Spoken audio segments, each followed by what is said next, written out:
કચ્છ અને ગુજરાતની રસપ્રદ ઘટનાઓને સમાચાર જાણવા અમારી ચેનલને લાઇક, શેર અને સબસ્ક્રાઇબ કરો. કચ્છમાં શ્રી વેદલક્ષણા ગૌયાગની ભવ્ય પૂર્ણાહુતિ. ગૌ સંવર્ધન માટે અનેક મહત્વપૂર્ણ સંકલ્પો.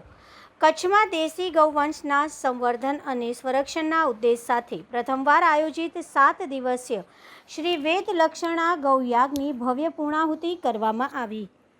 રાષ્ટ્રીય સ્વયંસેવક સંઘની ગૌ સેવા ગતિવિધિઓના માર્ગદર્શન, ગોરસિયા સેવા ફાઉન્ડેશન, બળદિયા અને ગિરધરભાઈ પિંડોરિયા માધાપર દ્વારા 5000 ગૌવંશોના નિભાવ સાથે 25 એકરમાં ચાલતા નિઃશુલ્ક નિરાણ કેન્દ્ર ખાતે આ યજ્ઞનું આયોજન કરવામાં આવ્યું હતું. પૂર્ણાહુતિ પ્રસંગે યજમાનો અને ભૂદેવો દ્વારા 1.25 લાખ આહુતિ અર્પણ કરવામાં આવી હતી, જ્યારે હજારો શ્રદ્ધાળુઓએ શ્રી સુરભય નમઃ મંત્ર લાખો જાપ કરીને સમગ્ર ફળ ગૌવંશની સુખાકારી અને સંવર્ધનને સમર્પિત કર્યું હતું. આ અવસરે યોજાયેલી વિશેષ ગૌસભામાં ગૌસેવા ગતિવિધિના રાષ્ટ્રીય પ્રશિક્ષણ પ્રમુખ ડૉક્ટર કે.ઈ.એન. રાઘવનને વેદોમાં વર્ણવેલા સંદર્ભો સાથે દેશી ગાયના ધાર્મિક તેમજ વૈજ્ઞાનિક મહત્વ અંગે વિસ્તૃત માર્ગદર્શન આપ્યું હતું. કાર્યક્રમમાં પૂર્વ કેન્દ્રીય મંત્રી ડૉક્ટર વલ્લભભાઈ કથિરિયા અને ડૉક્ટર હિતેશભાઈ જાની વિશેષ ઉપસ્થિત રહ્યા હતા. શાસ્ત્રી શ્રી દેવચરણ દાસજીએ જણાવ્યું હતું કે ગિરધરભાઈ પિંડોરિયા અને તેમનો પરિવાર વિદેશમાં વસવાટ કરતા હોવા છતાં દેશી ગૌવંશના સંવર્ધન માટે ગોરસિયા ફાઉન્ડેશન સાથે મળીને જે સેવા કાર્ય કરી રહ્યા છે તે પ્રશંસનીય અને પ્રેરણાદાયી છે. કાર્યક્રમ દરમિયાન ગિરધરભાઈ પિંડોરિયાએ મહત્વપૂર્ણ જાહેરાત કરતા જણાવ્યું હતું કે ભવિષ્યમાં જે ગામ કે સંસ્થા દેશી ગાયના સંવર્ધનને કેન્દ્રમાં રાખીને સમરસતા ભાવથી ગોયાગનું આયોજન કરશે તેને શક્ય તેટલો આર્થિક સહયોગ આપવામાં આવશે.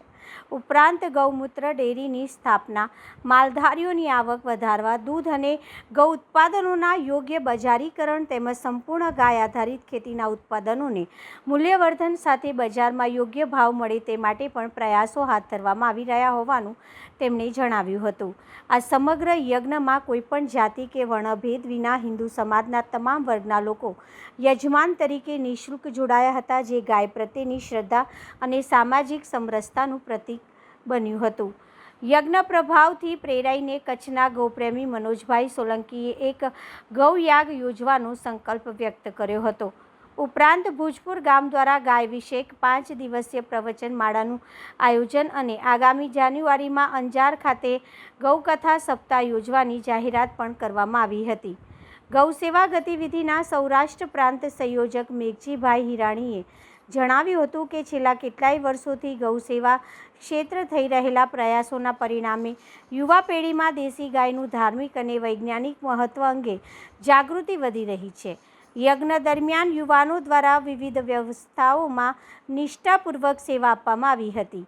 યજ્ઞના મુખ્ય આચાર્ય તરીકે ગૌભક્ત જયદીપ શાસ્ત્રી ભુજે 40 જેટલા ભૂદેવો સાથે શાસ્ત્રોક્ત વિધિ અનુસાર યજ્ઞ સંપન્ન કરાવ્યો હતો. સમગ્ર કાર્યક્રમમાં એલ્યુમિનિયમ અને પ્લાસ્ટિકના સંપૂર્ણ નિષેધ રાખવામાં આવ્યો હતો. 7 દિવસ દરમિયાન આશરે 20,000થી વધુ લોકોએ ગાયના શુદ્ધ ઘી, દૂધ અને રસાયણ મુક્ત અનાજથી તૈયાર કરાયેલા સાત્વિક ભોજન પ્રસાદનો લાભ લીધો હતો.